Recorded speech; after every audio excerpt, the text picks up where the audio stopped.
Sir రీసెంట్‌గా చూసుకున్నట్లయితే చాలామంది క్రెడిట్ కార్డ్స్‌తో ఇబ్బంది పడుతూ ఉన్నారు. క్రెడిట్ కార్డ్‌ని వాడుకుంటారు. డబ్బులు తిరిగి కట్టలేరు. ఫైన్‌లు పడుతూ ఉంటాయి. మళ్ళీ అదొక స్ట్రెస్‌లా తయారవుతుందనమాట. మన సాలరీ వస్తుంది.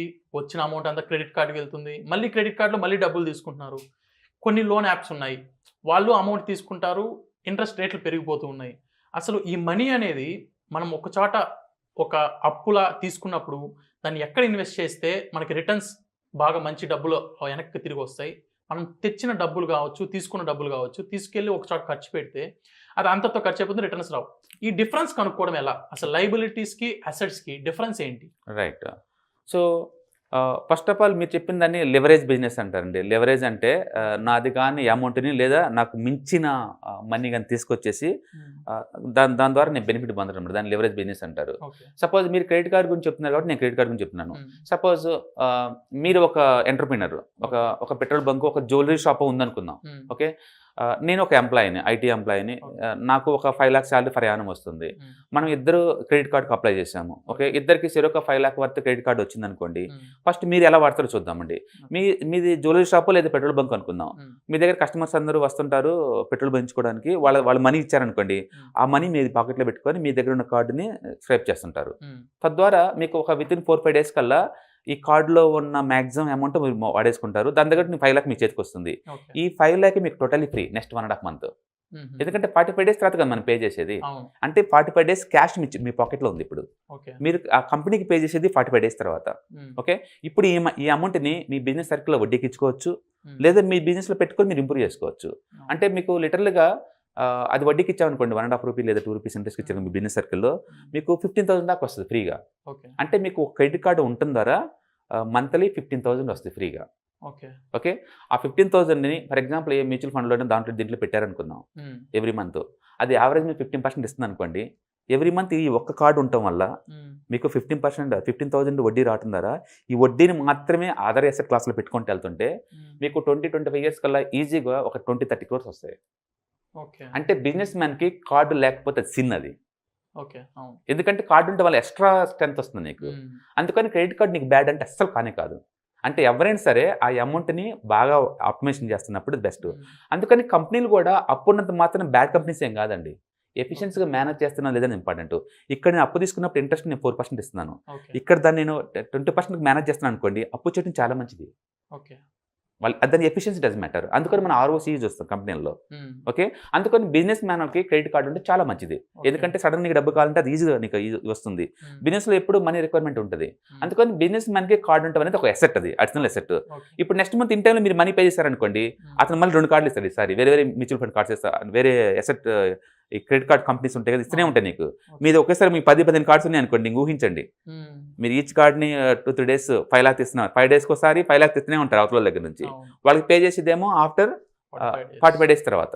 ఓకే. ఇట్లా మీరు మనీ మేక్ చేసుకోవచ్చు. అంటే అస్సలు బిజినెస్ కాకుండా అచ్చం ఈ లెవరేజ్ బిజినెస్ తోటే మీరు ఒక 20 years బిజినెస్ రన్ చేశారనుకోండి, అసలు బిజినెస్ 0 income వచ్చినా సరే ఈ లెవరేజ్ బిజినెస్ ద్వారా వచ్చిన అమౌంట్ తోటి మీకు వచ్చిన అమౌంట్ 20-30 crores ఉండొచ్చు లాంగ్ టర్మ్ పాయింట్ ఆఫ్ లో. క్రెడిట్ కార్డ్ తోనే వడ్డీ వ్యాపారం కూడా చేసుకోవచ్చు. That is called as leverage business. ఇప్పుడు నా వైపు ఆలోచిద్దాం. నేను ఎంప్లాయీనే, నా దగ్గర కూడా కార్డు ఉంది, మీతో పాటు నేను అప్లై చేశాను. ఈ కార్డుతో నేను ఏం చేస్తాను, క్లోత్స్ కొంటాను. దీన్ని డిప్రిసియేషన్ అసెట్స్ అంటారు. ఒక ల్యాప్టాప్ కొన్నాను, అది డిప్రిసియేషన్ అసెట్టే. ఒక కార్ కొన్నాను, అది డిప్రిసియేషన్ అసెట్టే. అంటే ఎక్కువ సార్లు ఎంప్లాయీస్ వాళ్ళ కంఫర్ట్ కోసం ఖర్చు పెడతా ఉంటారు. వాటి వల్ల అసెట్ క్రియేట్ అవ్వచ్చు, కాకపోవచ్చు. ఓకే. అసెట్ క్రియేట్ కావాలనుకోండి, దీని ద్వారా నాకు ఎలాంటి రిటర్న్స్ రావట్లేదు కదా, నేను ఇంటర్వ్యూలో మనీ పే చేయలేదు అనుకోండి, రెడీ కూర్చుంటారు క్రెడిట్ కార్డు వాళ్ళు. వాళ్ళు ఇచ్చింది అమౌంట్ నీకోసం, ఎప్పుడు డిఫాల్ట్ అవుతావా, ఎప్పుడు వడ్డీతో సాగు గుంజుదాం అన్నట్టు చూసుకుంటారు. వాళ్ళు వెంటనే పెనాల్టీ వేస్తారు. సో ఒక ఎంప్లాయీస్కి క్రెడిట్ కార్డు ఎలా యూజ్ అవుద్ది? సో మామూలుగా అయితే జనరల్ గా క్రెడిట్ కార్డ్స్ ఎవరైతే ఎక్కువ యూజ్ చేస్తున్నారో నేను అదే అంటుంది. క్రెడిట్ కార్డ్ తీసుకుంటే దానికంటే ఎక్కువ మీరు బెనిఫిట్ తీయగలిగితే క్రెడిట్ కార్డ్ ఇస్ గుడ్. మీకు ఆ ఎఫిషియన్సీ లేనప్పుడు credit card is very bad. అందుకని క్రెడిట్ కార్డు గుడ్ బ్యాడ్ అనే బదులు క్రెడిట్ కార్డు మీకు ఆస్తిలాగా అవుతున్నప్పుడు ఎన్ని కార్డ్స్ ఉంటే అది నీకు అంత బెటర్. క్రెడిట్ కార్డ్స్ నాకున్నాయి అనుకోండి, ఎంప్లాయీస్కి నేను అంత ఆప్టిమైజేషన్ చేయట్లేదు అనుకోండి, నాకు ఎన్ని ఉంటే అంత బ్యాడ్. అందుకని క్రెడిట్ కార్డు వాడేసి మీరు అప్రిషియేషన్ అసెట్స్ క్రియేట్ చేస్తున్నారా, you are doing good thing.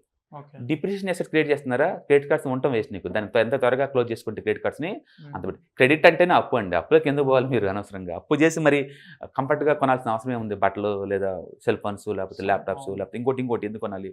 But బిజినెస్లో లెవరేజ్ అనేది గుడ్ థింగ్, అది అంతే. అది ఓకే. అందుకని ఏది ఆస్తి ఏది లయబిలిటీ అని మీకు ఎలా తెలియాలి అంటే దాని ద్వారా ఇన్కమ్ జనరేట్ అవుతుంది అనుకుంటే అది అసెట్.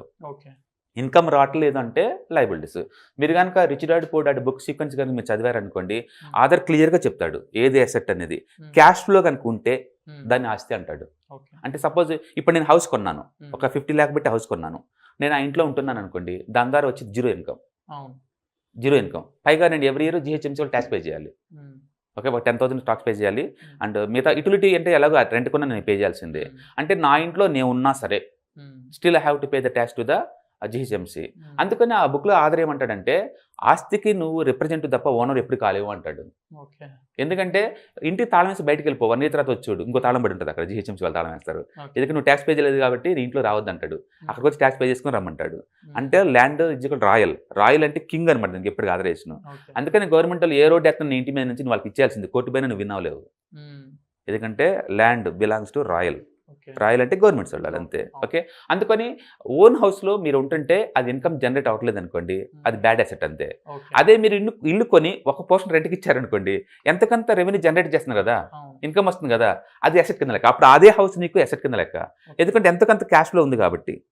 ఓకే, అంటే క్యాష్ ఫ్లో ఉంటే అది దాన్ని అసెట్గా ట్రీట్ చేయండి. క్యాష్ ఫ్లో ఆగిపోయింది అనుకోండి, అది లయబిలిటీ కింద లెక్కే. నీ ఇంట్లో నువ్వు ఉన్నావంటే అది లయబిలిటీ, ఎందుకంటే జిహెచ్ఎంసీకి ఎక్స్ట్రా పే చేస్తున్నావు నువ్వు జేబులో నుంచి డబ్బు. మరి అదే నువ్వు రెంట్కి ఇచ్చావు అనుకోండి, ఇది నేను జిహెచ్ఎంసీ పే చేయడం కూడా మిగతా నాకు అమౌంట్ వస్తుంది కాబట్టి ఎక్కువ తక్కువ డజన్ మ్యాటర్. ఇక్కడ క్యాష్ జనరేట్ చేస్తుంటే దాన్ని అసెట్స్ అంటారు, క్యాష్ జనరేట్ చేయకపోతే అది లయబిలిటీ. అందుకని మీ దగ్గర అప్ టు 1 crore వరకు ఎలాంటి హౌస్లు కొనుక్కొని ఉంటేనే బెటర్. కొంటే క్యాష్ ఫ్లో ఆగిపోద్ది. అదే నా దగ్గర మనీ నేను వడ్డీకి ఇచ్చుకున్నా లేదా మంచి అసెట్లో పెట్టినా బిజినెస్లో పెట్టుకున్నా, నాకు ఈవెన్ ₹1 ఇంట్రెస్ట్ లెక్కేసుకున్నా సరే నాకు మంత్లీ 1 lakh తరతరాలు వస్తూనే ఉంటుంది. అది 1 lakh ఉంటే. అదే నేను ఆ మనీ బట్టి ఇల్లు కొని ఇంట్లో కూర్చున్నాను అనుకోండి, రూపాయి కూడా లేదు, ఇన్కమ్ లేదు మీకు. ఇల్లు ఉందని సైకలాజికల్ సాటిస్ఫాక్షన్ తప్ప. ఓకే, అందుకని తక్కువ డబ్బు ఉన్నప్పుడు దాన్ని మనీని ఆప్టిమైజ్ చేసుకోవడం బెటర్. ఎక్కువ డబ్బు ఉన్నప్పుడు ఇల్లు కొనపడం కూడా తప్పే మళ్ళీ, ఎందుకంటే సిటీ పెరిగే కొద్దీ నువ్వు కొనలేవు, అలాంటి ఇల్లు మళ్ళీ కొనలేవు.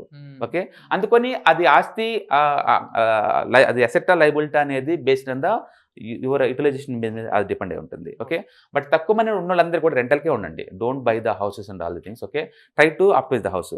ఒకవేళ మీరు హౌస్ కొనాల్సి వచ్చినా కూడా హౌసింగ్ లైన్స్ ఇప్పుడు 6.5%కి వస్తున్నాయి. మీ ఓన్ మనీని మాత్రం ఏ మ్యూచువల్ ఫండ్స్లోనో ఏ ఈటీఎఫ్స్లోనో లేకపోతే ఇంకొక ఏ అసెట్ అయితే మీరు బాగా మేనేజ్ చేయగలుగుతారు, ఇయర్లీ 15% తీయగలుగుతారు, 15-20% తీయగలుగుతారు, అందులో పెట్టుకోండి మనీ అంతా. దీని మాత్రం లోన్ తీసుకోండి, మ్యాక్సిమం లోను. తొందరపడి క్లోజ్ చేయమాకండి, లోన్స్ అంతే ఉంచుకోండి. ఇన్కమ్ ట్యాక్స్ 1.5 lakh వరకు రిడెంప్షన్ ఉంటుంది హౌసింగ్ లోన్ తీసుకోవడం వల్ల. ప్లస్ 6.5కి వస్తుంది కదా నీకు, నీ మనీని బయట ఆప్టిమైజేషన్ చేసుకోండి. అంటే you're doing the good business యాక్చువల్గా. అది చాలా మంది ఏంటంటే హౌస్ లోన్స్ తీసుకుంటారు, రైట్. జాబ్స్ చేసే వాళ్ళు మంత్లీ 1 lakh 2 lakh శాలరీ ఉన్న వాళ్ళు హౌస్ లోన్స్ తీసుకుంటారు. ఒక మేబీ 40-50 lakhs తీసుకుంటారు. ఒకనొక టైంకి మేబీ శాలరీ పెరుగుతూ వెళ్ళొచ్చు, మంత్లీ 5 lakhs అవ్వచ్చు. రైట్. సో దాన్ని క్లియర్ చేసేద్దాం, ఎంత త్వరగా క్లియర్ చేస్తే అంత బెటర్ ఏమో అనుకుని క్లియర్ చేస్తూ ఉంటారు. అది వేస్ట్ అండి. దాని బదులు ఆ అమౌంట్ని అంతకన్నా బెటర్ ఈల్డ్ వచ్చే అసెట్ క్లాస్లో పెట్టడం better. Okay, best asset class అంటే ఒక సిటిజన్ ఫైనాన్స్లో మనం వేస్తున్నాం అనుకోండి, 15% వచ్చే ఛాన్స్ ఉంది ప్రయాణం. మ్యూచువల్ ఫండ్స్ అనుకోండి, యావరేజ్ మీద మీకు 15-20% వచ్చేది. ఈటీఎఫ్ దాంట్లో వచ్చేది ఉంది. ఇంకేదన్నా వేరే ఎక్కడన్నా మీకు ఆపర్చునిటీ క్రియేట్ కనుక అవుతుంటే మీకు ఎక్కడైతే 15-20% వస్తుంది అనుకుందాం, 50%, 6తో పోల్చుకుంటే 10 వచ్చినా బెటరే కదా. అందులో పెట్టిన తప్ప ఇది క్లోజ్ చేయమాక. క్లోజ్ చేసినా మీకు వచ్చేది ఏం లేదు అక్కడ. అందుకని హౌసింగ్ లోన్స్ ఉంచుకోండి, ఎంత లాంగ్ ఉంటే నీకు అంత బెటర్. ఎందుకంటే 6.5 అంత లోయెస్ట్ రేట్ ఆఫ్ రిటర్న్ నీకు ఎక్కడ ఉండదు. నీ మనీని మాత్రం ఎక్కువ రేట్ ఆఫ్ రిటర్న్ వచ్చే చోట పెట్టండి. అందుకని హౌస్ కొనాలని మీకు ఆలోచన వచ్చిందా, ఫస్ట్ హౌస్ కొనేంత ఈక్వల్ అమౌంట్ ఉందో చూసుకోండి. హౌస్ కాస్ట్ 50 lakh అనుకుందాం, నీ దగ్గర 50 lakh క్యాష్ ఇప్పుడు ఉండాలి. కానీ ఈ అమౌంట్ బట్టి ఇల్లు కొనద్దు. 90% లోన్ తీసుకోండి, 80%-90%. ఈ అమౌంట్ని అలాంటి అసెట్ క్లాస్ వేరే ఎక్కడైనా ప్రయాణం 50% వచ్చింది అనుకోండి, దాంట్లో పెట్టండి. ఆ అమౌంట్ని ఈఎంఐ పే చేస్తున్నాను అనుకోండి, యూ ఫీల్ వెరీ హ్యాపీ. మీకు స్ట్రెస్ ఉండదు, ఇల్లు వచ్చినట్టు ఉంటుంది. మీ అమౌంట్ ఏమో పెద్ద రేట్ ఆఫ్ రిటర్న్ కి ఆపరేషన్ చేస్తున్నారు. వచ్చే అమౌంట్ తో మనం ఇక్కడ ఈఎంఐ కట్టాలి. That is the best one actually. So I strongly recommend to somebody want find out asset and liabilities అంటే rich dad poor dad books చదువుకున్నారనుకోండి, you got lot of ideas బేసికల్గా. And books free, Google పక్కన PDF అని type చేశారనుకోండి, that's going to download. So friends చూసారు కదా, అందరూ liabilities and assets కి డిఫరెన్స్ ఈజీగా తెలుస్తుంది. ఏదైతే మనకి డబ్బులు రిటర్న్స్ ఇస్తుందో అవి అసెట్స్, ఏవైతే మనకి డబ్బులు తిరిగి ఇవ్వదో అవి లయబిలిటీస్. సో చాలా క్లియర్గా చెప్పారు. ఇంకా మీకు క్లియర్గా కావాలి అంటే రిచ్ డాడ్ పూర్ డాడ్ ఈ బుక్ కూడా చదవమని మనకి రెఫర్ చేస్తున్నారు. Thanks for watching. నెక్స్ట్ వీడియోతో మళ్ళీ కలుద్దాం.